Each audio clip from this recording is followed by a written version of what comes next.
Hello, hello, hello. Ẹ̀yin èèyàn mi, a kú dédé wòyí. A kú bójú ọjọ́ ṣe rí, a kú bó ṣe ń lọ. Ó ń lọ gidi gan. Kì í máa ṣe kékeré. Ashley yín o. Ashley déni Ashley lánàá. Bí ẹkún apọkọjẹ. Ọmọ yẹn. Ó yìí máa rí nǹkan tó ń wá nídìí òòrà. Bẹ́ẹ̀ ni. Nǹkan tá a gbọ́ ni wípé wọ́n ní kábíyèsí announce pé òun fẹ́ wẹ̀dì Naomi. Kì í ṣe ti traditional house of tó lóun fẹ́ wẹ̀dì. Táyé máa gbọ́ ọ̀run máa mọ̀. Wọ́n ló tàn wọ́n níbi tí Ashley ti fẹ́ ya wèrè nìyẹn. Bó feré ge bó ṣe sá lọ sọ́dọ̀ babaláwo. Wọ́n lọ́dọ̀ babaláwo ń lọ. Tó ní bí babaláwo bá wọn bá ṣe tara àwọn jẹ́ láì ṣe Naomi àti kábíyèsí.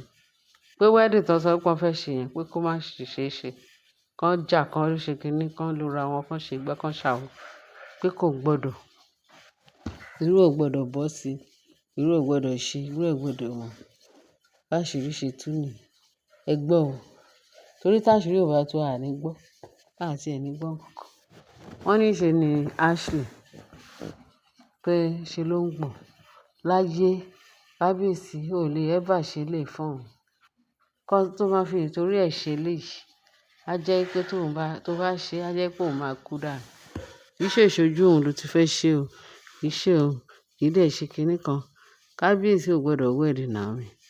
Ó gbọdọ̀ wẹ̀dì. Lórí kíni ló ṣe fẹ́ wẹ̀dì Naomi? Ìbí Naomi ti wá ó ti lọ. Nítorí ẹ kò kàn fi tó kù lẹ̀ pé òun gangan ni ẹni tó máa dé adé yẹn sẹ̀. Ó máa ṣe kíni. So wọ́n ní kábíyèsí wá sọ wípé tí èèyàn bá fẹ́ kó lọ kú sí ilé family house wọn, kì í ṣe ilé bàbá Ọọ̀ni ni ó fẹ́ kú. Kó tàràkà lọ o. Tó bá fẹ́ kú, kì í ṣe ilé tó kì í dẹ̀ ṣe àfihàn.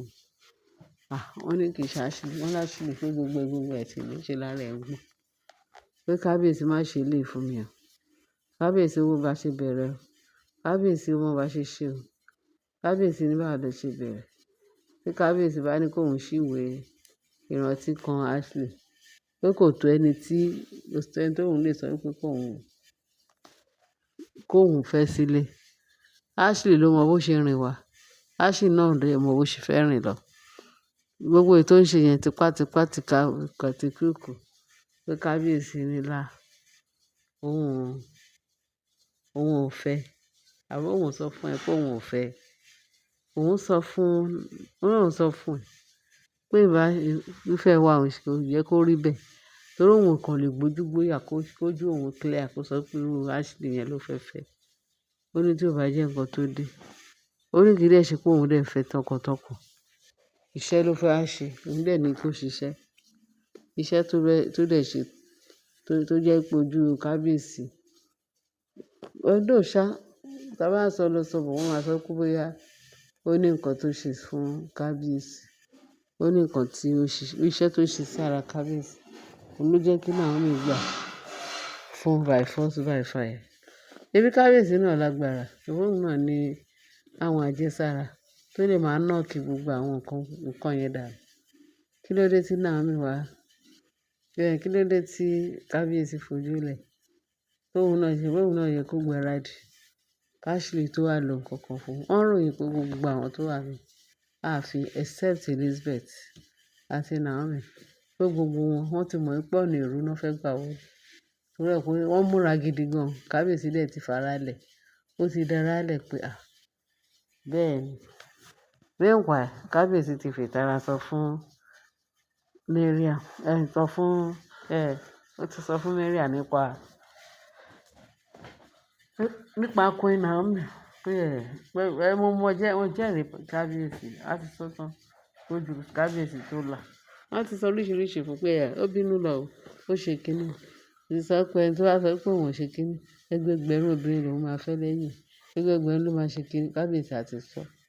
Ó ti sọ̀rọ̀ sí wọn lẹ́nu. Ó dẹ̀ ti sọ̀rọ̀ sí wọn létí. Torí ẹ̀ náà ṣe sọ pé àwọn gan-an weak ones kábíyèsí wọ́n wá ti gẹ̀ẹ́tì. Wọ́n náà fi ń try tán fi máa lo kábíyèsí nílòkulò. Tán tí ẹ fẹ́ kí ọ̀rọ̀ Naomi tà. Wọ́n fẹ́ kọ́rọ̀ Naomi tó tà láàfin torí kábíyèsí ó ti gbé Naomi lé wọn lọ́wọ́. Ṣùgbọ́n ṣá o, nevertheless o, kò gbé lé wọn lọ́wọ́, kò gbé lé wọn lọ́wọ́.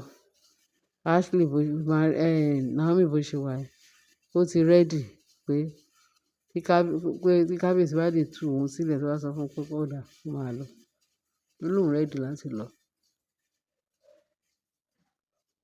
Pé lílọ tóun máa lọ yẹn, ó kì í ṣe pé òun fẹ́ lọ fọkọ mi, God forbid. Ó lọ́ọ̀kọ̀. Ó lóun fọkọ náà. Ó lóun ti mú Tadenikawo fi ṣọkọ fún rẹ̀. Àwọn ìbẹta tọ́lọ́run dá wọn sí fún. Òun ti lọ́kọ rẹpẹtẹ. Kí lóun tún fẹ́ máa jàǹpátá fún? Pé kí kábíyèsí jẹ́ kí òun dúró tòun lákùrẹ́. Wọ́n ní mí pé kábíyèsí kọ̀.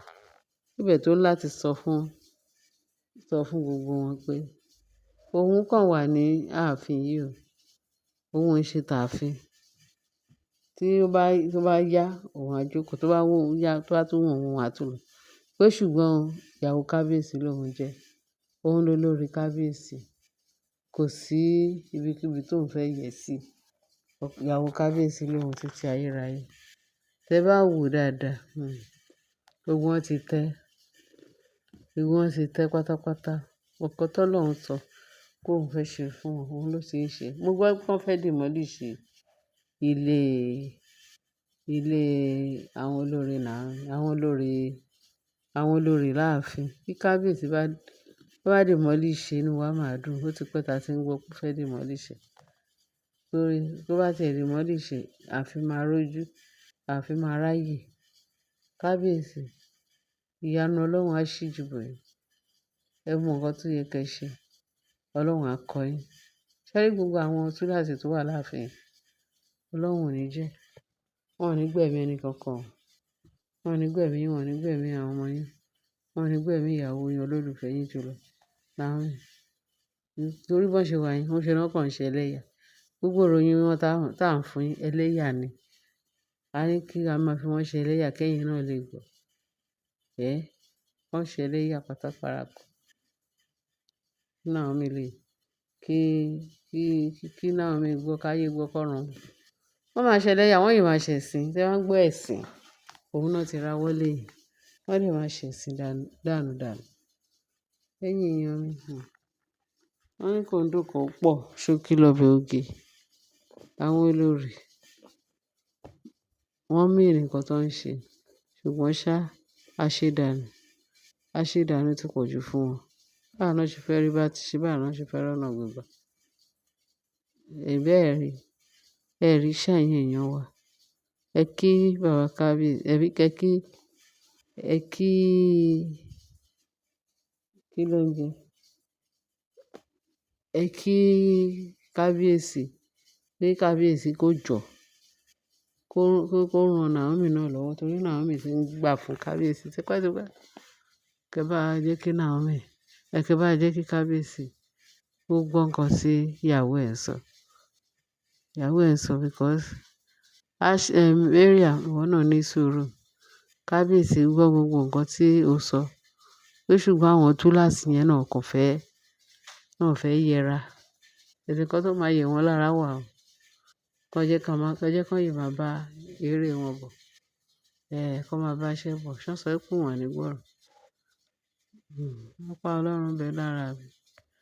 Ọwọ́ Ọlọ́run bẹ lára Naomi àtàwọn ọmọ àtàwọn gbogbo ẹ̀.